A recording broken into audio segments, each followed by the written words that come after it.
Pagi guys, ketemu lagi sama Deddy Basisi di hari Minggu yang mendung. Kita lagi mau Sunmori. Ini ada Ano, kemudian ada FG700 sama ada Jakarta Roads. Kita mau ke tahu mana? Lapar. Si abang RG700 motornya berbeda hari ini. Motor touring lagi tapi bukan Harley. Gila, Jakarta hari ini mendung banget men.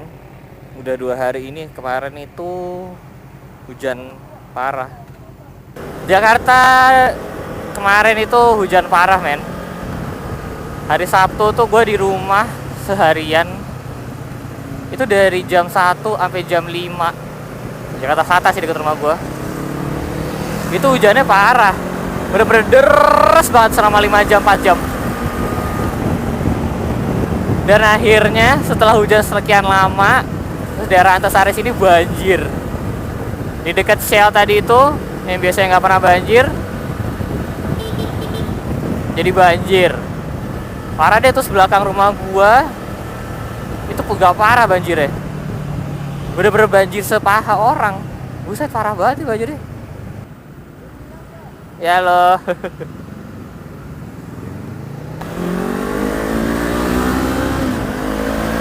Seperti biasa Kemang pun juga banjir.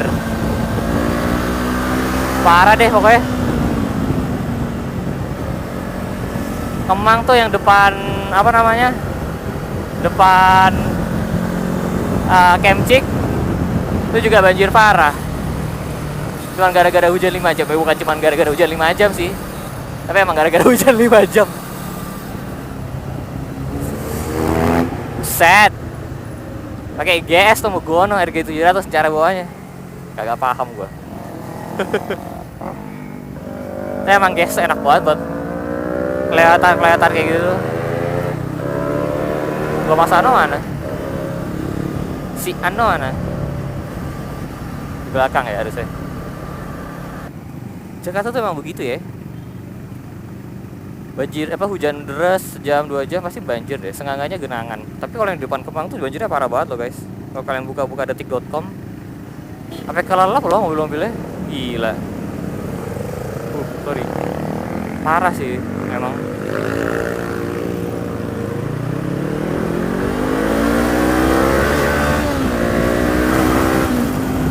Aduh. If only motor ini ya punya rem yang lebih baik. Sobat CB500 nih kekurangan tuh rem salah satunya menurut gue. Karena kurang greget remnya. Bener-bener gak ada greget-gregetnya ngeremnya. Mesti di upgrade. Gak tahu dijadiin dual disc brake atau gimana. Emang penting banget di upgrade ini. Set, licin banget jalanannya, parah. Digas malah wheel spin ban belakangnya barusan. Kita dari sini ke Kuningan, terus kita langsung ke Kota Tua. Salah. Tuh kan gue masih belum terbiasa loh ini klaksonnya di sini. Gara-gara masih sering kepencet. Kemal, mana Kemal? Ada ganja maske di sini. Kemal. Naik motor di hari, kalau nggak naik motor di hari Minggu itu tuh rasanya bawaannya tuh aneh, tau gak lo? Gue bukannya lebay sih, tapi kadang-kadang tuh kalau misalkan nggak naik motor ya di weekend gitu, pasti ada yang aneh aja, nggak lengkap deh pokoknya weekendnya. Walaupun naik motor gitu buat kantor, ya kan, tiap hari naik motor, tapi kalau misalkan weekend gitu nggak naik motor tuh rasanya aneh aja. Kayak apa ya? Set, suaranya bulet gila tuh motor. Kayak ada yang kurang gitu. Kayak tidak minum obat penenang, cielah. Kayak gue pernah minum obat penenang. Karena ya seperti gue bilang dulu itu, kalau misalkan lo naik motor weekend sama teman-teman lo gitu, itu tuh emang buat pengobat stres di kantor. Gue nggak tahu deh kalau yang masih sekolah. Gue udah lama sih lulus sekolah, jadi gue udah lupa rasanya stres sekolah kayak gimana.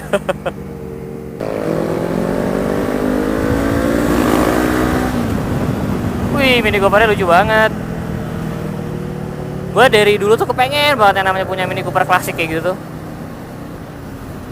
Dari zaman SMA kepengen banget punya Mini Cooper klasik. Cuma belum pernah kesampaian. Kenapa ya Mini Cooper klasik tuh soalnya ikonik banget gitu loh. Kayak yang benar-benar Mr. Bean banget gitu.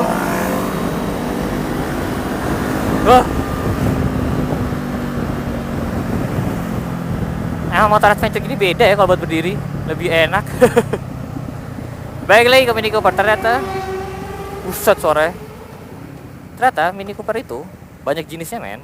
Jadi bukan cuma satu model gitu. Gue pernah ketemu kebetulan teman gue ada yang emang punya Mini Cooper klasik gitu. Dan dia mempelajari banget. Ternyata tuh banyak banget jadi saya mesinnya beda lah, apalah. Jadi kayak menemukan yang cocok dan menemukan yang lo suka itu butuh effort. Berburu barang klasik tuh menurut gue apa ya, unik men. Halo. Si CEO-nya sana tuh sore keren banget.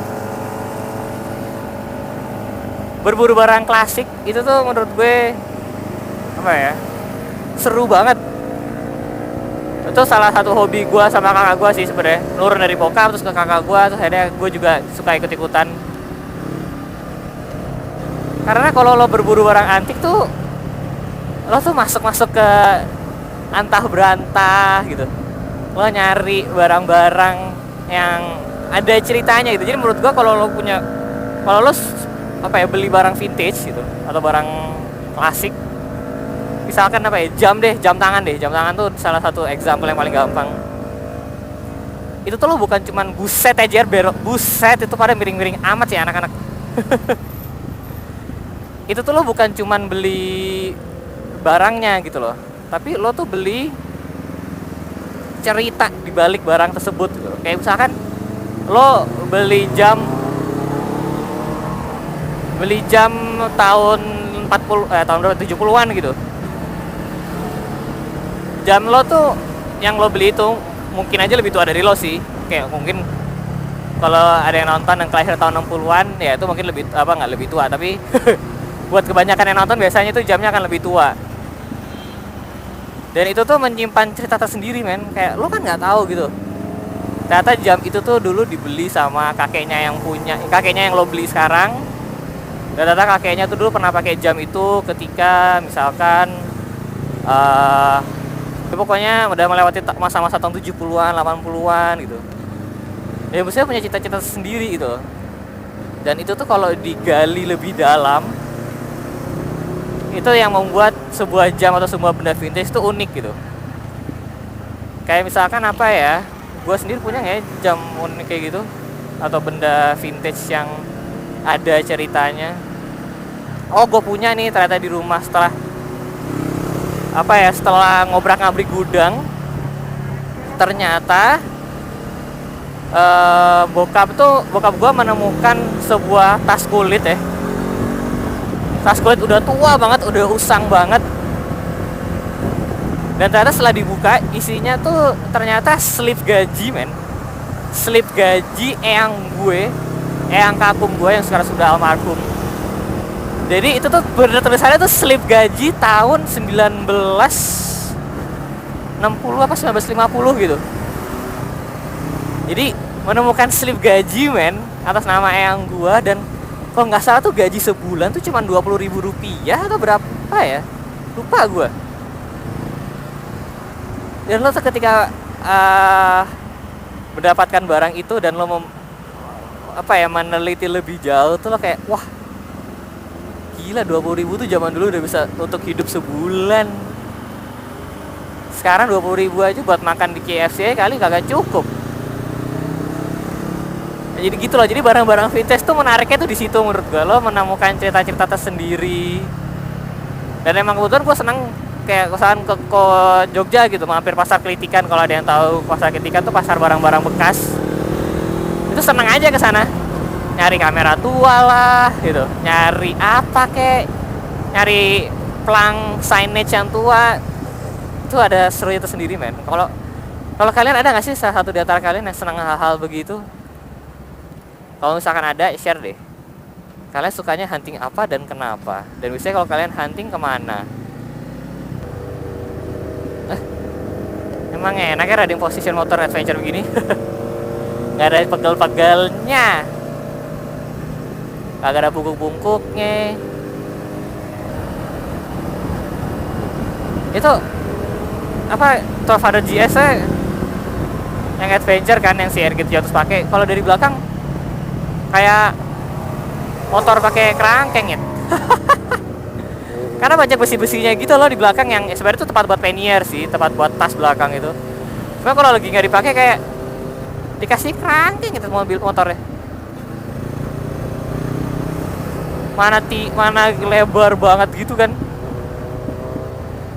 Cuma untuk motor terbaik sih enaknya. Kita sudah sampai Kota Tua, cuman kita tidak tahu mau berjumpa di mana. Jadi di sini kita akan ketemu, kayaknya ada Bedul, ada Ical, ada Alpaki, ada tamu kebesaran datang dari Surabaya yang disebut juga dengan Mas Yoyoyo atau dengan Mas Fakri HP. Sing seko Surabaya kuwi teko ning Jakarta. Gila ngantuk bah. Cuman itu tadi kita nggak tahu kita mau ketemuan di mana. Di Kota Tua ini banyak banget tempat-tempat spot apa, foto-foto kalau mau yang keren-keren gitu.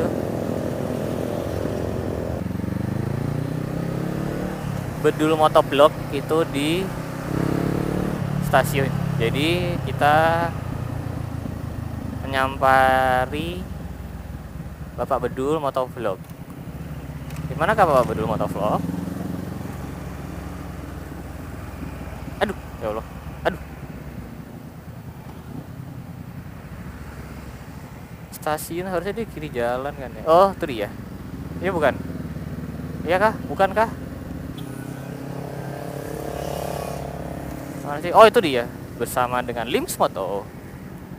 Oke guys, kalau gitu sekian dulu perjalanan kita menuju Kota Tua. Nanti disambung vlog berikutnya. Saya Sevi jalan, and I'll see you guys in the next video. Bye bye.